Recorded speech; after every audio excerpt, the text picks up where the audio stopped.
Panaog ta sa Big Rock. Good morning everyone. So today pauli na ta and sometimes careful naman ta ba sa pauli na kay basig pa ta mga lampornas pero dinhi among gi-take advantage ang katsada sa route.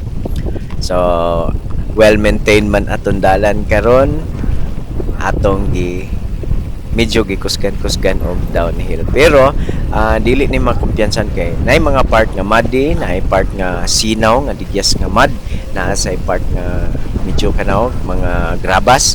So labi na sa liko di lang nalanggid ka mag-brake kay kung mo brake ka basig malampornas gid ka. So ganahan kay mi dinhi mag downhill sa Big Rock, especially karon kay well maintained, walay mga kanal-kanal sa tubig dinigid sa dalan kay gibutangan gid siya kanal diya sa kilid. So kani si Butch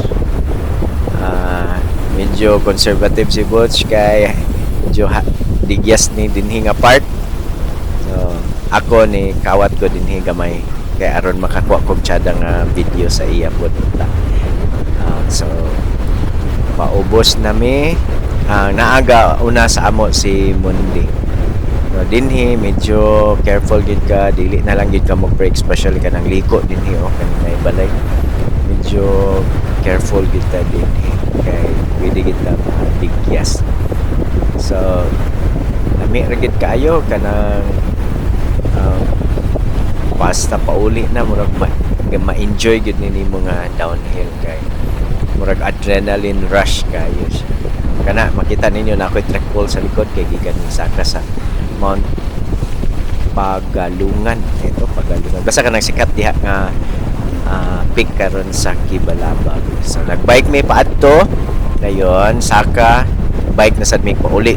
Wala lang nako na Strava akong pabike pauli kay sa kakapoy tayo nakalimot nako mag-Strava gusto na gid ko pauli. O nana nakita na nako si Mundi diha kay kani nga part medyo muddy din nga digyas mo nang nakinahinay tingali siya mo nang nakapas ko gamay na yun. Ako sad careful na ko din kay duol na kay mo end ang kaning downhill basig aya mata mga lampornas. So pauli mi ang among camera na ay mga bisik-bisik mo nang kinanglan ka mag shades bisan walay adlaw kay ang kanang mga pisik sa ligid ni Mundi nga mga gagmay nga mga peoples sa imo nang naong paingon dayon ang imo sa dayong wheel sa front medyo magpisik sad sa imong naong. So kinahanglan gid ka og eyewear kung magbike ta, kinahanglan complete gid ta og mga gamit kanang for safety, dili nga mga mahal gid kay nga gamit pero helmet,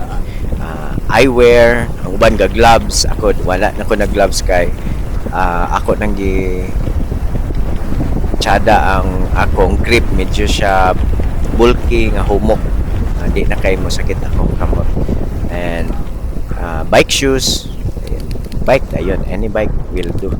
So dinhi sikad nami kani patag na dito din ako ni end ang video sa hanging bridge. So moagihan naman diha ang kaning spillway, mga motor, mga sakyanan pwede na makaagi pero dito may nakaagi ganang buntag karon dinhi may moagi sa hanging bridge para makita sa ninyo. So kana nga dalan ang digyas. So mo nang dili kay nimo kumpiyansahan. Pero paan naman basta tsada lang imong tire, dili gid kaayo inanak ka kulba. Then dinhi batuon pud ni dinhi. Ang kulba lang dinhi kay pwede ma-puncture or masisi imong tire kung masayop nimo imong agihan kay medyo na ihait dinhi nga mga edge ang mga bato. So pa-end namin ni Mundi murag 5 kilometers na lang away from Barangay 1. And dinhi makita ninyo ang hanging bridge. So, kaning hanging bridge na kay ni mga gamit in the future kay gwapo na ang spillway dito sa kilid. So maora na. I hope nag-enjoy mo sa among downhill.